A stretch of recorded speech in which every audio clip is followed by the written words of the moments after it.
다시 시작해야지. 나무서가 버리고, 나무서가 버리고, 나무서가 버리고. 그래서 이 불교에는 이 내적인 것과 외적인 것이 있는데, 그 내적인 것에도 마찬가지로 내적인 것과 외적인 것이 있다.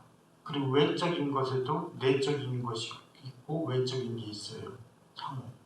그래서 그 대상을 놓고 볼 때는 이 내 주변에 있는 사람들 혹은 물건 혹은 기후, 모든 여기에 주어지는 것들은 내적인 부분이고, 내가 미치지 못하는 나의 눈, 코, 귀와 몸이 미치지 못하는 부분은 외적인 부분이란 말이에요. 근데 이 과학기술이 발전하면 발전할수록 그 범위는 자꾸 넓어져 가요. 왜? 우리는 TV로 혹은 뭘로 내가 볼 수 없었던 그것을 볼 수가 있어지기 때문에 그래요. 과학기술이 발전하면 저 우주도 보여주죠. 어떤 세계를 자꾸 보여줘요. 그러니까 그 내적인 부분은 점점 더 커져가요. 안으로도 내적인 것과 외적인 것이 존재하죠. 이 나라는 존재의 어떤 주어진 이런 부분, 스스로 주어진 이것은 내적인 부분이고, 그것이 외적으로 향해지는 것이 있단 말이에요. 내가 어떤 일을 하거나 뭘 하거나 이런 외적인 부분이 있단 말이에요. 그럼 우리는 이 중에서 과연 무엇에 내 정신을 기울여야 할 것인가? 이건 얘기해 주지 않겠습니다. 왜? 그건 자기 스스로 사유를 통해서 찾아야 돼요. 그래야 내 것이 됩니다. 사유를 통해서 갖지 않은 것은 절대 내 것이 되기 힘들어요. 그래서 이제 그 많이 공부를 하고 박사학위를 받고 어떤 사람들은 뭐 어떤 시험에 합격하고 이런 사람들이 바보 같은 거예요. 내 것을 만들지 못했어요. 그냥 애우고 있는 거야. 내 것이 아니거든. 그러니까 설명할 수가 없는 거예요. 그래서 이 불교에서 모든 이루어지는 이 전반적인 것들이 내적인 것과 외적인 것으로 이루어져요. 그래서 우리는 이것을 가리켜서 뭐라고 하냐? 조건지어짐이라고 하거든요. 조건지어짐. 이것을 가리켜서 조건지어짐이라고 합니다. 조건지어짐. 이게 굉장히 불교에서 중요한 얘기거든요. 우주 다큐 보신 분 있어요? 우주의 뭐 시작 뭐 이런 거 다큐 보신 분 있으세요? 손 한번 들어보세요. 아무도 안 봐요. 관심 없어요. 우주 다큐라든가 이런 걸 보면요, 사람들은 우리가 그 머나먼 우주로 여행을 간다는 그런 식으로 착각하시는 분들이 있거든요. 절대 안 그렇습니다. 이 과거로 거슬러 올라가는 거거든요. 일광년 전, 십광년 전, 50억 광년 전으로 거슬러 올라가는 게 다큐거든요. 이게 여행 가는 게 아니라. 내가 왜 이 얘기를 하냐면 조건지어짐이라는 게 얼마나 무서운 것인지를 경각심을 가져야 되는 게, 그래 그걸 알 때서야 우리가 간절함이 일어나기 때문에 그래요. 간절함. 그 우주 다큐가 왜 보여지는 것이 왜 중요한가? 우리가 지금 시작점은 여기잖아요. 여기서부터 시작한다고요. 우리 일상생활부터 딱 시작해서 우주로 나간다고요, 다큐가. 그러면은 그 머나먼 빅뱅 그 시점으로 조건이 그 발생하는 그 시점으로 간단 말이에요. 그래서 조건이 일순간 팍 하고 터지잖아요. 우리가 알 수 있는 세계, 우리가 추정해낸 세계의 그 조건이 시작되는 그 빅뱅으로 간단 말이에요. 빅뱅이 팍 하고 터지면서 갑작스레 빛보다도 빠른 속도로 지금 현재 시점으로 되돌아온단 말이에요. 이게 왜 중요한가?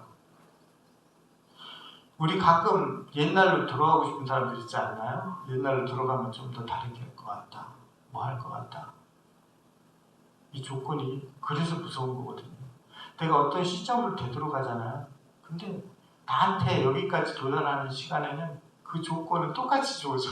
근데 그 조건에 이겨나가지 못하고 순응하면서 어쩔 수 없이 조건에 이끌려서 살아가기 때문에 다시 이 자리로 와. 20년 전, 30년 전 되돌아가도 다시 이 자리로 와. 20년 전, 30년 전 여기 50대신 분들은 50년 전 되돌아가도 저 자리로 가지 못합니다. 다시 이 자리로 와요. 왜? 그만큼 조건은 거스르기 힘들기 때문에 그래요. 거부할 수 없기 때문에. 그걸 알 때서야 내가 지금 어떻게 살아가야 되는지에 대한 간절함을 가질 수가 있어요. 아, 이런 거구나. 와, 이거 그냥 내가 여기에 이끌려서 그냥 살아가면 그냥 정해진 길로 나아가게 되는구나 하는 걸 알아야 되거든요. 네, 그래야 그때서야 이 간절함이 이루어지거든요. 불교 경전에 부처님께서 가르침을 주실 때는 똑같은 한 가지의 어떤 사실을 놓고 다양하게 말씀을 하셔요. 그러다 보니까 그 일정 한 부분을 들은 사람들은 그걸 갖다 얘기해요. 그러니까 때로는 코끼리의 다리를 내밀면서 이게 코끼리야 라고 하고, 또 어떤 사람들은 코끼리의 코를 놓고 내밀면서 이게 코끼리야 라고 하죠. 근데 그 경전 안에서도 코끼리는 이것이다라고 명확히 얘기하는 부분이 있거든요. 그 경전, 수많은 경전 안에서 특정 부분에서 그때 걸맞게 설명을 했지만 그것이 아닌 그런 부분들이 있거든요. 그런 부분들이 바로 예를 들자면 그런 것 같아요. 중도는 팔정도이다. 아주 단박하게 얘기하죠.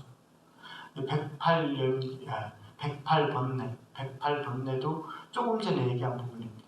안과 밖으로 일어나는 18가지가 3세에 걸쳐 일어납니다. 지금 이 순간에 과거는 없나요? 이 순간에 과거는 없을까요? 이 순간에, 지금 이 순간에 어떤 사람은 과거에 삽니다. 옛날에 있었던 일이 내 내리를 다 지배하고 있거든. 그래서 지금 이 순간에 나는 과거에 살아. 어떤 사람은 미래는 그럼 없을까요? 지금 이 순간에? 확정할 수는 없지만, 미래에 대해서 이렇게 되리라고 확정할 수는 없지만 이 순간에 미래를 꿈꾸면서 지금 있지 않은 세계에 머물러 있는 사람이 있어요. 그러니까 내가 지금 머무르고 있는 지금 이 순간에 과거, 현재, 미래가 그대로 공존하고 있는 거야. 그래서 과거, 현재, 미래 이렇게 일어난다고 해서 108번뇌라고 하거든요. 그것을 어떤 경전 구절에서는 명확하게 이건 이거다라고 제시하는 것들이 있어요. 근데 그런 부분들을 보지 못하면 그 많은 사람들이 다른 길을 갖게 되죠. 제가 어제 새벽 5시에 조금 쓰러졌어요. 마당에 쓰러져 있어요. 절 마당에 쓰러졌어요. 기절했어요. 잠깐 기절이라기보다는 쓰러졌어요. 그리고 몸을 못 움직이겠더라고요. 해우소에 갔다가. 그래서 잠깐 벤치에 앉아가지고 누워 있었는데 땀이 얼마나 많이 쏟아지는지. 그래서 좀 그렇게 있다가 방에 있다가 나오니까 좀 정신이 차려지더라고요. 근데 내가 이렇게 왔거든요. 여기 왔거든요. 내가 매번 한 걸음 한 걸음 내디딜 때마다 그런 생각을 합니다.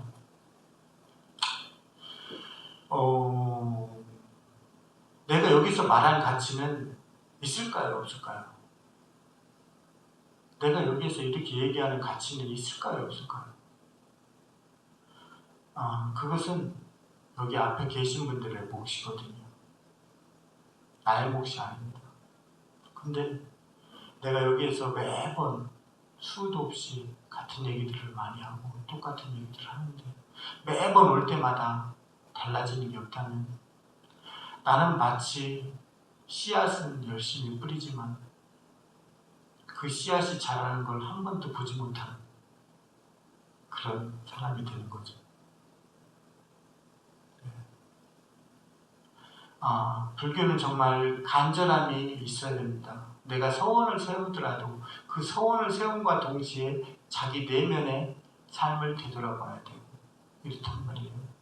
그래서 우리가 그 하루하루 살아가는 것이 별거 아닌 것 같지만 그것이 어마어마하게 지대한 영향을 가져요. 우리가 죽을 때면은 똑같은 현상을 놓고 이 두 가지의 생각을 하게 되거든요. 또 중간에 뭐 그렇지도 않고 이렇지도 않은 세 가지의 생각까지라고도 할 수 있겠죠. 그게 뭐냐면은 내가 뭔가를 이뤄놓고 뭐 가잖아요. 그러면은 첫 번째로 허망함을 느끼죠. 아, 내가 열심히 이렇게 갖고 하나 이뤄놓고 했는데 나 하나도 해보지도 못해. 이제 가야 돼. 허망함을 느끼는 사람이 있고, 또 어떤 사람은 정신없이 경황 없이 가잖아요. 그러니까 이렇지도 저렇지도 않은 이렇게 가는 분들이 있고, 또 반대로 또 뭐냐면은 거기에 대한 집착 때문에 나 이거 해야 되는데 이렇게 하면서 욕망만 부리다 가는 사람이 있단 말이에요. 그런데 그 벌어진 그 상황은 그 사람들이 갖는 각각의 주체에 따라서 달라지나요? 달라지지 않거든요. 결코 달라지지 않습니다. 우리가 이 삶 속에서 우리가 이 실제 나에게 주어진 이 세계를 우리가 어떻게 다뤄야 되는가, 이거는 결코 되돌아갈 수 없는 그 시점이 되거든요. 그렇기 때문에 정말 간절한 마음을 일으켜야 되는데, 그렇게 해야만이 우리가 부처님 곁에 이룰 수가 있어요. 이걸 또 뭐 종교적으로 어떤 사람들은 굉장히 희화화할 수도 있는 발언이지만, 하여튼 우리가 부처님 가까이 이룰 수가 있어요. 우리가 부처님의 제자가 될 수 있단 말이에요. 바른 제자가. 그 바른 제자가 되지 못하면 어떻게 해요? 이 찬나 비구처럼 맨날 말썽만 피우는 거야. 이 찬나 비구가, 부처님, 지금 부처님은 무아라고 얘기하셨는데, 나란 없다라고 얘기하셨는데, 지금 나는 여기 있지 않습니까? 요즘 무아를 얘기하는 분들이 많아가지고 갑자기 얘기 꺼내는데, 무아는 그냥 무아를 꺼내면 안 돼요. 고무상 무아가 같이 따라가야 돼요. 그리고 그것이 비춰지는 세상, 색수상 행식이 같이 따라가야 돼요. 그렇지 않으면 이 무아만 떼놓고 설명하면 그 말 자체가 산으로 갑니다. 근데 무아만 떼가지고 막 자꾸 설명을 하는 사람들이 너무 많아. 그러니까 얘기가, 말 자체가 부처님의 말에서 가르친 말은 엉뚱한 데로 가 있는 거예요. 다. 그래가지고 나는 여기 있지 않습니까? 라고 아르마리를 내가지고 참나비구가 찾아간단 말이에요. 맨날 말썽을 피우듯이. 괜히 막 내 생각이 막 유전된다, 내 의식이 유전된다라는 말을 떠들고 다니거나 이런 헛소리를 한단 말이에요. 근데 그러니까 부처님께서 다 그렇게 얘기하시거든요. 참, 세상의 모든 생겨나는 것을 보면 나란 없다라고 얘기하십니다. 그리고 또한 세상의 모든 멸하는 것을 보면 나란이 있다라고 얘기하십니다. 멸에는 그 두 양극단을 떠나서 중도에서 설한다, 이렇게 얘기하시거든요. 마찬가지로 우리가 이 삶에 간절함이라든가 이런 걸 갖지 않으면 내 삶이 그냥 이끌려지는 대로 이렇게 가기 때문에 결국에는 부처님 곁에, 부처님 가르침에 가까이 다가갈 수가 없거든요. 그래서 우리가 이 삶에 정말 간절한 부분, 간절한 마음을 갖고 살아야 된다. 그 간절한 마음이 어느 정도여야 되냐면 최소한 이 정도는 돼야 돼요. 최소한 이 정도의 간절한 마음을 가져야 됩니다. 그게 뭐냐면 일주일을 밥을 못 먹은 사람이 밥을 찾듯이, 일주일을 물을 못 마신 사람이 물을 찾듯이 해야 내 의지가 생기지 않겠어요. 내 의지가 생기지 않겠어요. 이 불교사에서 일반 제가자들이 가장 쉽게 받아들일 수 있는 게 조건지어짐입니다. 가장 근본적인 조건지어짐, 인간의 태어남이라는 그 자체만 놓고 봤을 때의 조건지어짐은 어머니와 아버지의 유전자 정보예요. 그 다음에 것은 얘기하자면 길어지니까 일단락하고, 그 조건지어짐이거든요. 이 조건지어짐이라는 것은 정말 웬만해서는 꺾기가 힘들어요. 내 스스로. 내가 제어하기가 그만큼 힘들어져요. 근데 내가 더 안 좋은 조건에 지어짐 속으로 들어갈수록 그것이 더 힘들어집니다. 자꾸. 그렇기 때문에 내 조건 지어짐을 컨트롤하기 위해서라도 나는 나에게 주어진 지금 이 순간을 제정신을 찾고 살아야 돼요. 그렇지 않으면 나에게 자꾸 더 안 좋은 조건이 생성돼요. 그래서 더더욱 나는 그 조건에 끌려가게 돼요. 지배를 받게 돼요. 오늘 그 안과 밖으로 이루어지는 것들을 통해서 제가 그 말씀을 드리고 싶어요. 나에게 주어진 오늘 이 순간, 이 시간 절대 다시 오지 않는다.